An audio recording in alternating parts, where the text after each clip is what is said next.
Guys మీరెప్పుడైనా రవ్వ cake try చేశారా? ట్రై చేయకపోతే నేను చెప్పిన ప్రాసెస్ ట్రై చేయండి. చాలా సింపుల్. మనం ఇంట్లో ఉన్న వస్తువులతోనే వితౌట్ ఎగ్ అచ్చం మనకి బేకరీ స్టైల్ లాగానే ఉంటది. ఒక కప్పు రవ్వకి హాఫ్ కప్ కన్నా కొంచెం తక్కువ షుగర్ వేసుకొని, ఒక ఇలాచి వేసి పౌడర్ చేసి పక్కన పెట్టుకోండి.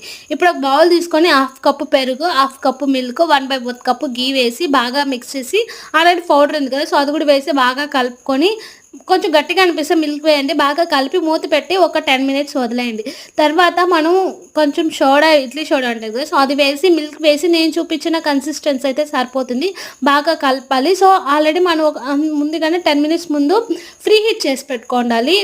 మందపాటి గుండం ఉంటది కదా! సో, అది ఫ్రీ హీట్ చేసి ఇప్పుడు ఆల్రెడీ మనం కేక్ అనేది బ్యాటర్ రెడీ అయిపోయింది కదా! సో, దాన్ని బాదంతో కొంచెం గార్నిష్ చేసుకొని మనము కేక్ ఫ్రీ హీట్ చేసాం కదా! అందులో పెట్టేసి ఒక 25 మినిట్స్ ఉన్నామంటే చాకు పెట్టామంటే మనకి అతుక్కోకూడదు. సో, కేక్ అయితే రెడీ అయింది. చాలా టేస్టీగా ఉంటది. చిన్న పిల్లలకి హెల్తీగా